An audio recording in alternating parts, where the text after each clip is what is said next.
Hey guys, welcome back to our Thursday video lecture for the week, April 16th. All right, so let's go ahead and jump right into it. Today, our topic of discussion is going to be fighting in the Pacific. All right, so let's get going.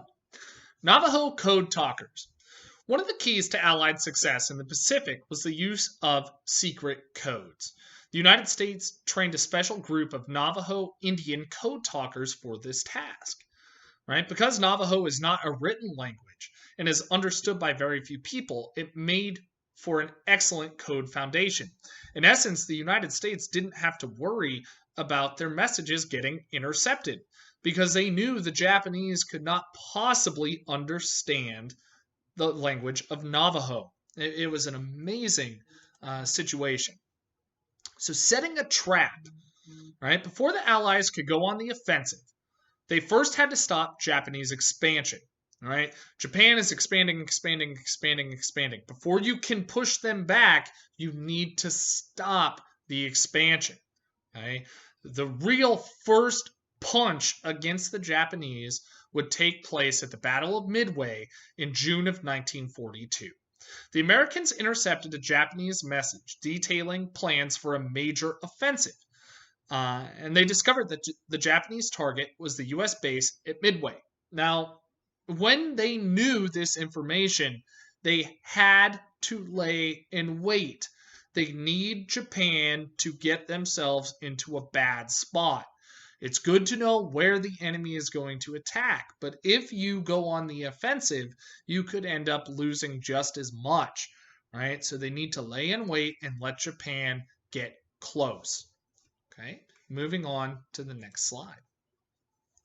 The Battle of Midway. Although Japanese naval strategists hoped to destroy the U.S. Pacific Fleet at Midway, their plan since Doolittle's raid on Tokyo, the U.S. Navy won a resounding victory at Midway. American planes flying from Midway and 3 additional aircraft carriers demolished the enemy force. It was a fantastic victory. We destroyed all 4 of the Japanese carriers at Midway, a cruiser, and approximately 300 aircraft. The Japanese never recovered from the heavy losses of its carriers and experienced pilots. The Battle of Midway was Japan's last offensive action of World War II. From that point on, Japan would be fighting on the defensive, and they would never recover from Midway. It was a resounding and significant victory, one of the most important days in American military history. So, leapfrogging goes into effect. You can see on the picture on this slide how America did this, and it really was going from one island to the next. Now, that doesn't mean that they went directly at the most fortified islands. In fact, they would go to islands that were less fortified and then launch offensives to the more fortified islands from there. Now, in this method, the American forces would often, like I said, leapfrog or bypass and would attempt to bring down the more heavily defended islands. Now, once the island was captured, they would use the airbase to bomb the well defended Japanese island and prevent ships from resupplying it. In essence, very similar to like the Anaconda plan that we talked about with the Civil War, trying to choke the South out, keep supplies from these islands, right? The same way that we tried to keep supplies from southern states. It's the same idea. It worked very well with the Civil War. It's going to work very well here. General MacArthur would describe this strategy very simply: hit them where they ain't and let them die on the vine. In essence, just like the Anaconda plan, try to starve out the enemy. It's a highly effective strategy. So MacArthur takes back the Philippines. Well, despite the success of leapfrogging, many of these island invasions came at a terrible cost. The Japanese, quite frankly, just refused to surrender in many of these cases. Thousands of Allied soldiers died in the jungles of Guadalcanal, New Guinea, Tarawa, and Saipan, but they kept forcing the Japanese back closer and closer to the home islands. Again, the closer they got to mainland Japan, the more fearsome the resistance was. Well, in October of 1944, General MacArthur would make his triumphant return to the Philippines, where his forces would fight the Japanese for the remainder of the war. In August of 1944, the Marines successfully retook the Mariana Islands in a landmark victory that provided secure bases from which long-range B-29 bombers could execute significant bombing raids on the island nation of Japan. Next slide. Iwo Jima. On the small volcanic island of Iwo Jima, the Japanese forces would dig caves, tunnels, concrete-lined bunkers. 3 months of Allied bombardment before the February 1945 invasion did almost nothing to weaken the Japanese resistance.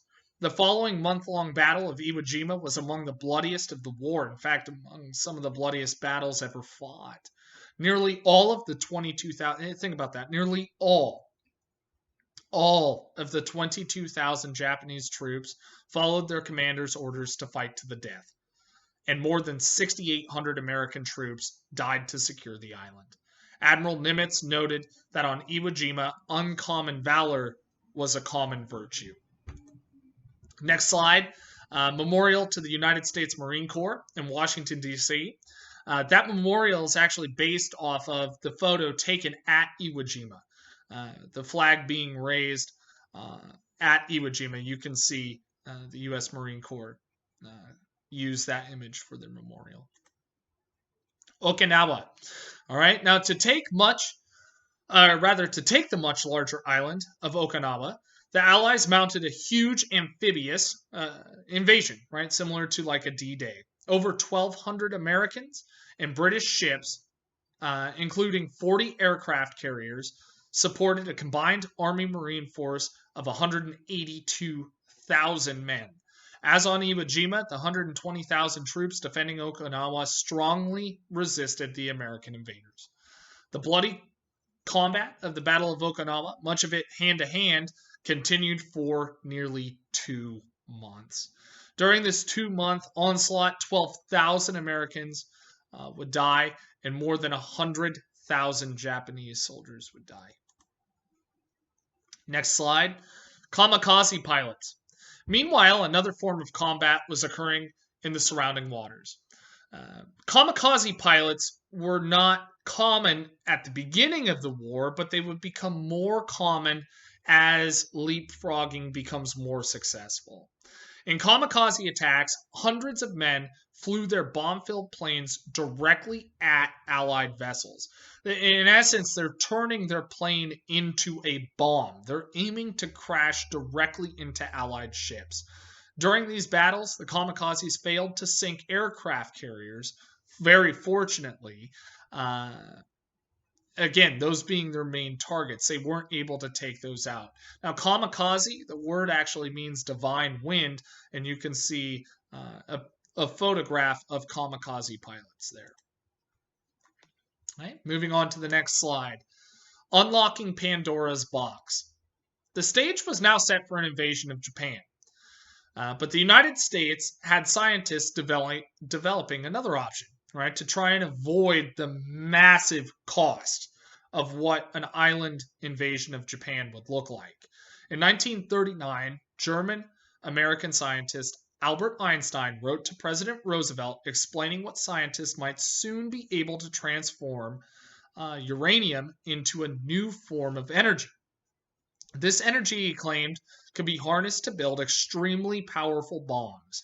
Einstein expressed the fear that Germany was already engaged in experiments to create such atomic bombs. The power of the explosive weapon is derived from the energy suddenly released by splitting the nuclei of uranium or plutonium atoms. Okay, moving on to the next slide, the Manhattan Project.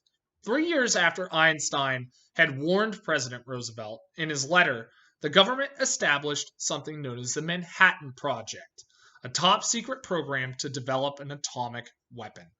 A team of scientists, many of whom had fled fascist European nations, conducted the project's research and development.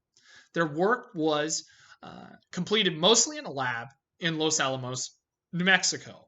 And by the summer of 1945, their efforts had produced an atomic bomb. Right? Next slide. The world will never be the same. On July 16th, the test bomb was exploded on a remote airbase in the New Mexican desert. Physicist J. Robert Oppenheimer, who was the lead scientist on the project, witnessed the blinding flash of light, the intense heat, the violent shock wave from the bomb exploding. This is what he said of himself after dropping the first atomic weapon. I am become death, the destroyer of worlds. Right? Many of the men who worked on the atomic bomb hoped to make the world safe. What they discovered is going to change the world forever. Right?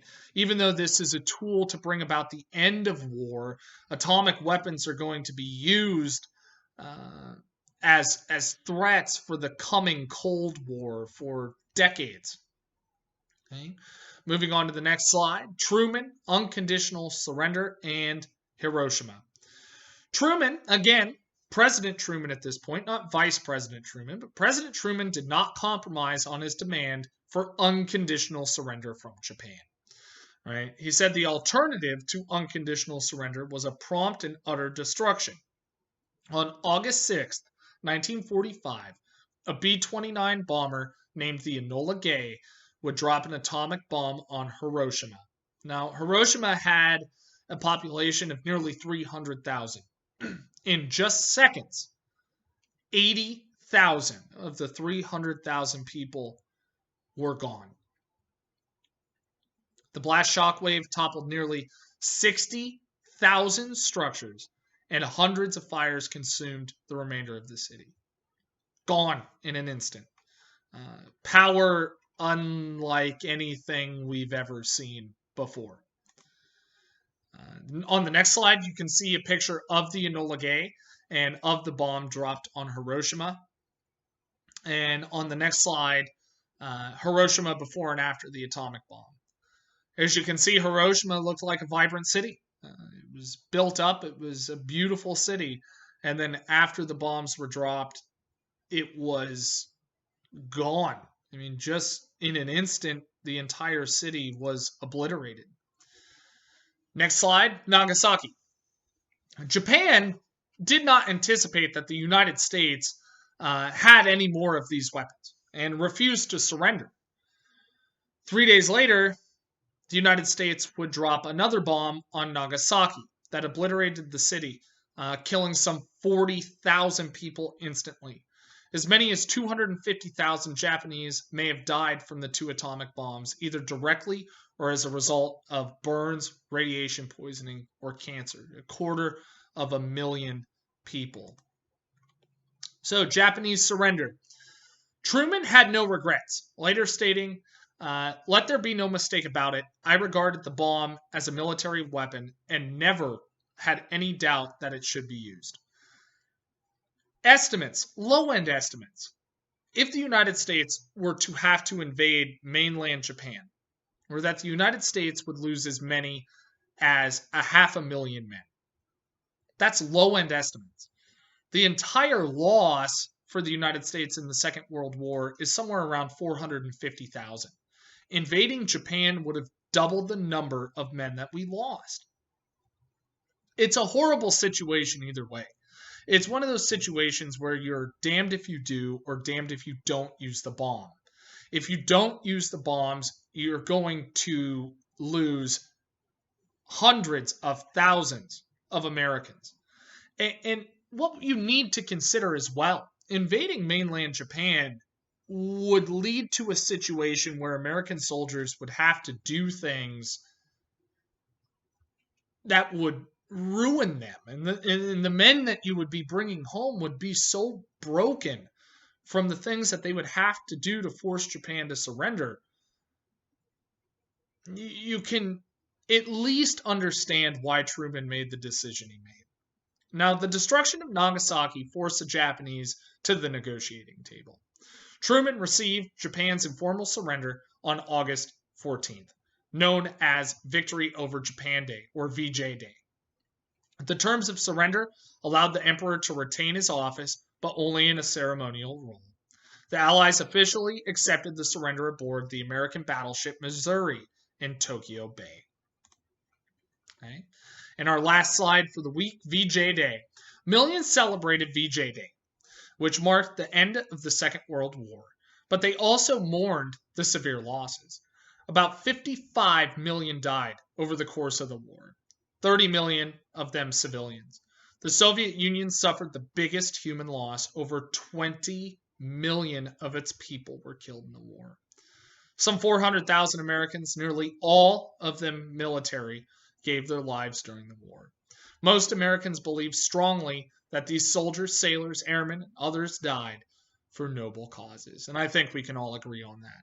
Ending fascism as an ideology was something worth fighting for. And we should be very thankful that our greatest generation took up the mantle and made the world safe for democracy. Okay, so that's going to wrap up our notes for the week. As always, stay well, stay active, and I hope to see you soon. Bye.